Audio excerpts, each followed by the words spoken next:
Hey guys, Camper Dad back here. Today we're going to make our own breakfast skillet to freeze dry and package up. One of the things that I enjoy while I'm out camping is good breakfast so that I can get out and enjoy the rest of the activities of the day and have the energy to do so. A lot of times I'll do prepackaged oatmeal because it's easy, but sometimes I like some eggs and hash browns.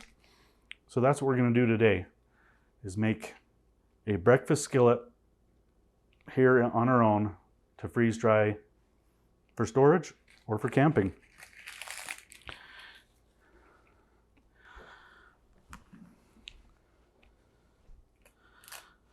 So breakfast skillet's pretty simple, as we all know.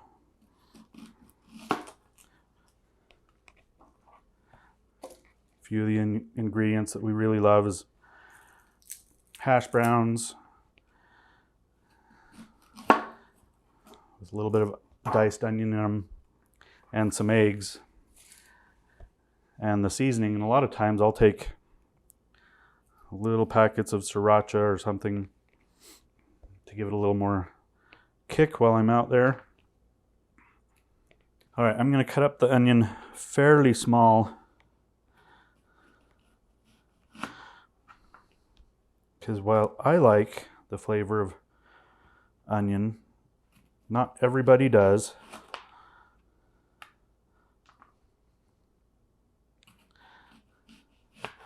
So if it's small, then a lot of people don't recognize that it's there.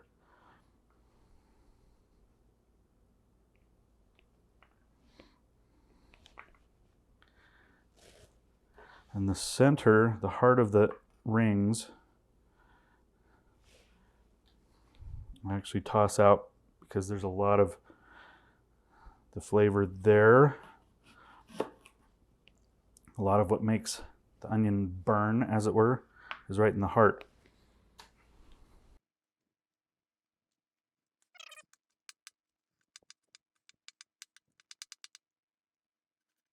And I'm going to have to make this one tray at a time, so it's going to take a little bit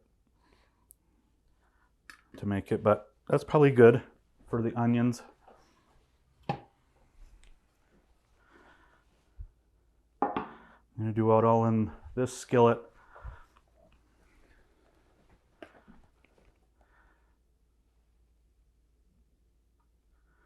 Just a little bit of oil there. I like the onions browned. That's why I put them in first. And then make sure that they're all covered in oil.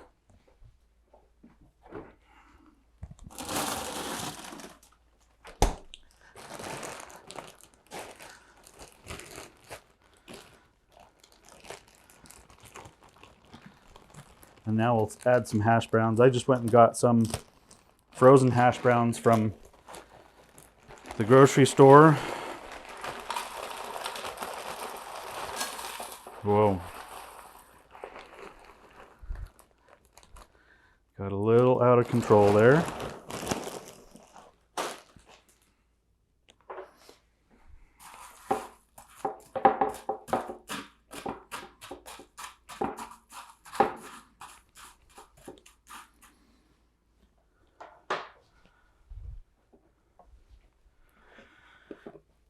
Add just a little bit more oil to the hash browns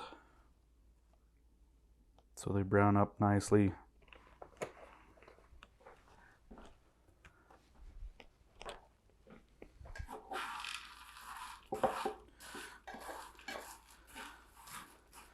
Stir all of this together. Make sure that everything gets coated with oil as best we can.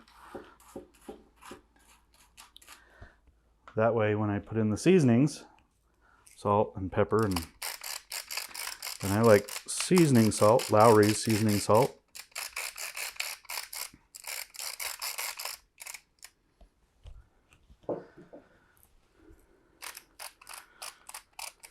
Just a little bit of regular table salt. But then I go pretty liberal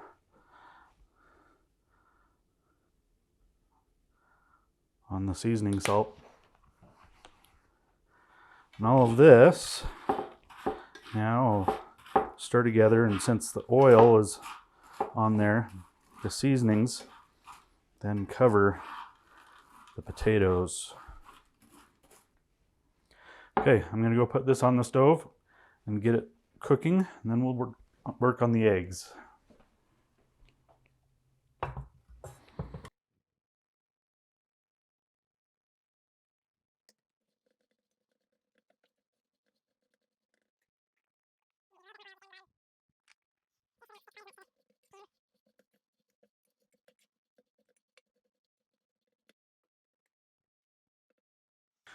Okay, we're going to let those start to cook.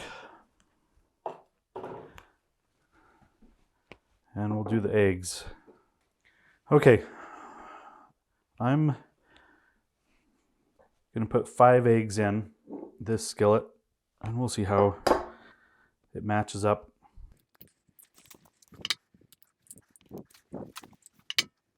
I thought about cracking 2 eggs at a time while on this, but I figured that would be the time when the eggs would just explode all over me while I've got it all on camera. That'd be pretty funny.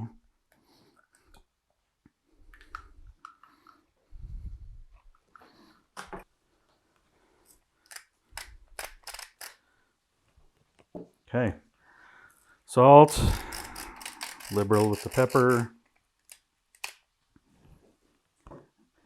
I'm also going to add seasoning salt to the eggs.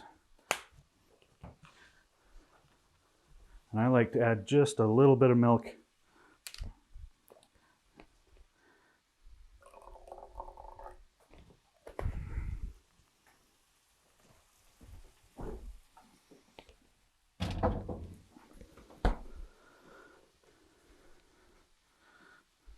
We'll get these all mixed together.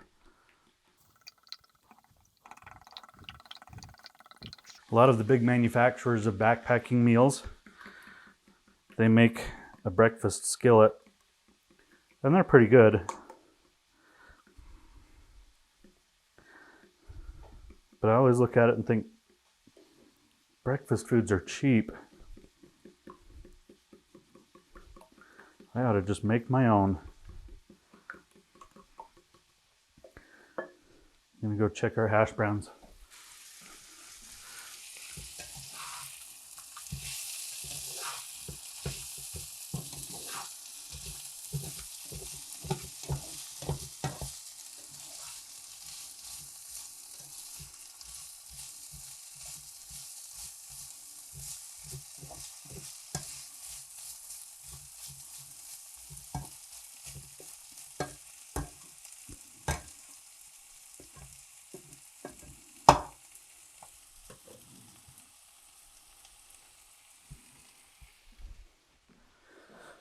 All right, the hash browns are looking good.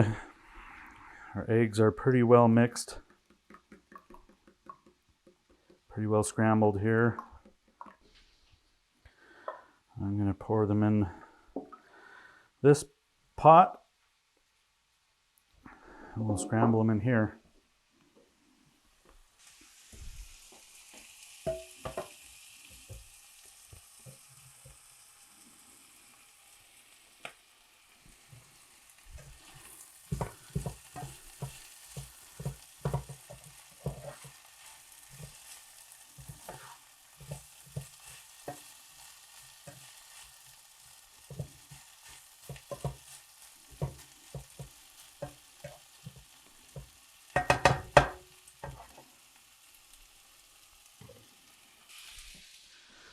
The onions and the hash browns are smelling really, really good. We've got the eggs on now, starting to cook. They'll scramble up and cook, and then we'll put them in with the hash browns as they get pretty close to being done.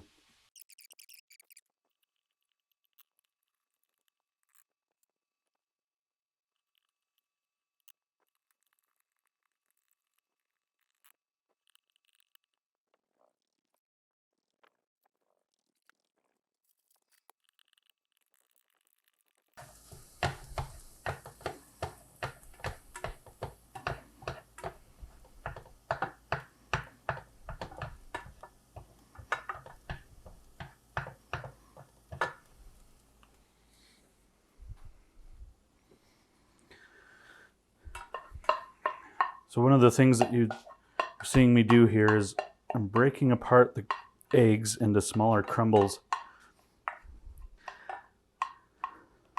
That serves two purposes.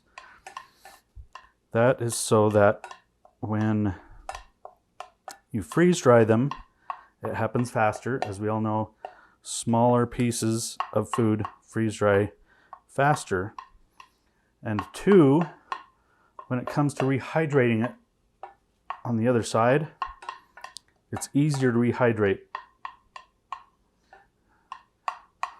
So let me take this back over. Maybe you can see with the camera at the stove how small I've done these.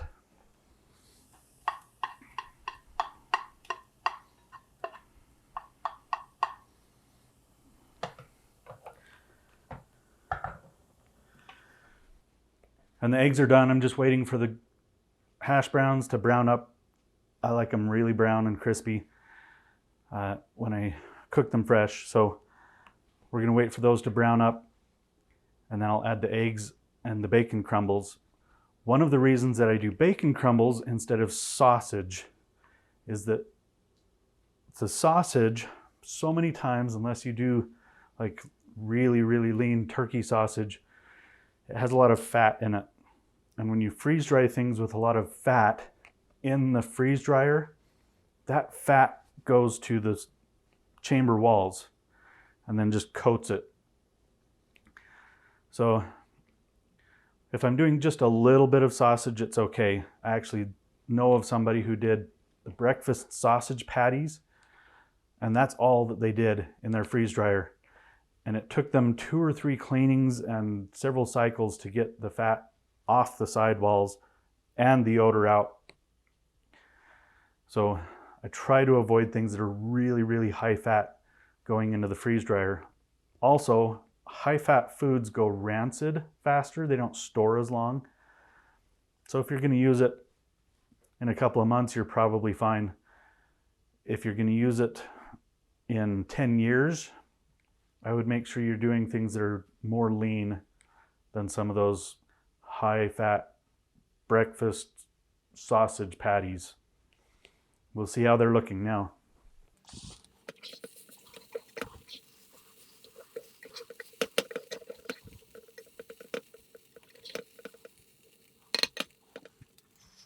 We're getting some nice crisp hash browns in there. I'll let it cook for just a few more minutes, and then I'll add the eggs and the bacon crumbles in. After that, we'll let it cook just a few more minutes before we put it on the trays.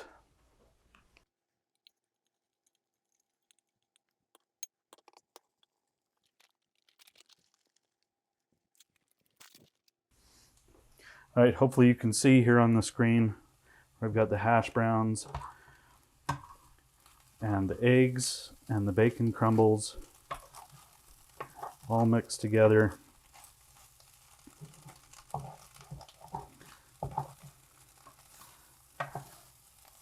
Wow, that smells good. Bacon is one of those essentials to life. It's looking so good right now. After it cooks, we're going to put it on the trays. We'll weigh it so that we know how much water to put back into it later when we reconstitute it. I've actually heard that eating this just dry tastes really well as well. I'll find out, I guess. Okay, we are going to take the skillet off the stove, and we're going to put the food on the tray. We'll see how much we have.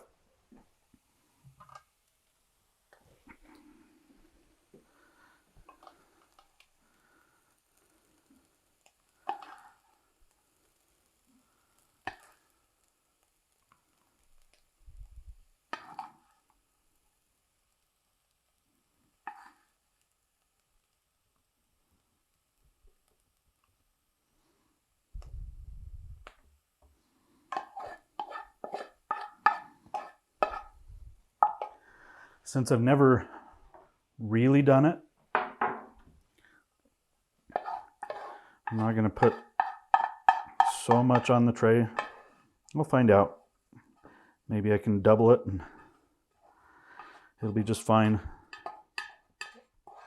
One of the things that I always try to follow the rule of is 2 smaller batches in the freeze dryer often go faster than 1 large batch. Because I don't really know on this one. I'm going to do 1 more batch just like this, and we'll freeze dry it like it is. If I find out that it worked really, really well, next time I might double it and just fill the trays. There isn't a lot of water in this, so it's probably fine.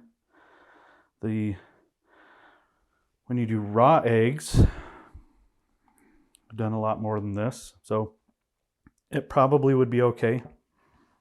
So I'm going to make another batch now, fill the other 2 trays, and then I'll show you at the end what they all look like.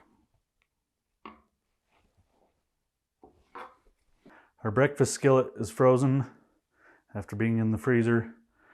The freeze dryer is cold, ready for the food to go in. We're going to put it in, and sometime tomorrow we're going to have it out and we're going to see what it's like.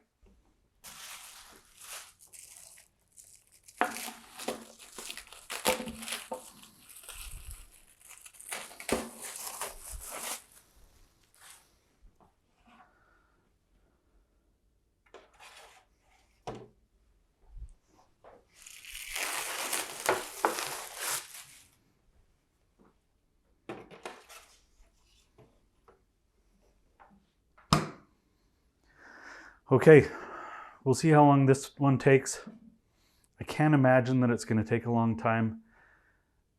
The hash browns and the eggs don't really have a lot of water in them, and certainly the bacon and onions don't. So I imagine it's going to be a pretty quick process. We'll find out tomorrow though. I'm just going to tell it the food is in and it can start. We'll see what happens. Okay, our freeze dryer says that our breakfast skillet food is done. It's asking me to check the food, so I'm going to check it. Push check food.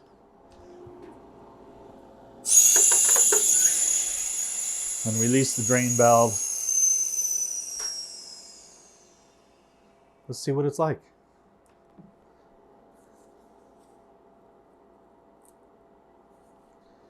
It is very crispy. Yeah, I didn't think that it would have any problems at all. Let's check the bottom tray just to be sure.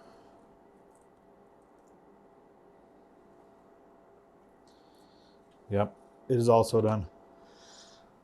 So loaded like this, it took just about 13 hours to freeze dry this. If I'd wanted to, I could have loaded the trays double this. Next time I probably will and make a lot more. But I'm going to take a moment now and figure out how much they weigh. I dropped something off the back there. It's probably not good.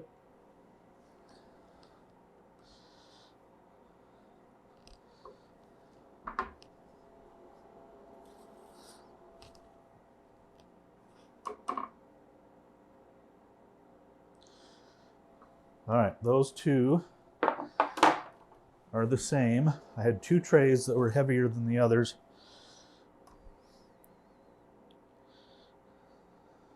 That is the heavier one. This one probably is also. It is. So that helps me figure out now how much water I need to put back into them.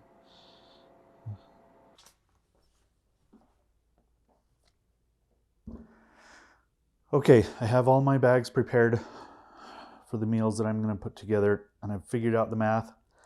I need 70 grams of food, and maybe you can see that I have marked here to add 4 ounces of water As you can see, there wasn't a lot of water in this meal, which is why it freeze dried so fast. And even double the amount of food on here, it still would have done really well and freeze dried fast. I did try it dry, and you'd want to drink water with it, but it tastes really good just dry. I was really shocked. So I'm going to start putting the food in the bags. I guess I need to weigh out some of it first. This meal, I am going to put oxy packs in them so that I can store them longer term. I don't know when I'll use them again. So just to be safe, I'm going to put some oxygen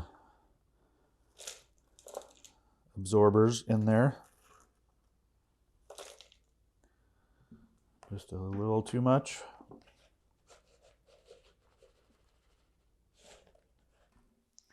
Okay, I just sealed the last bag.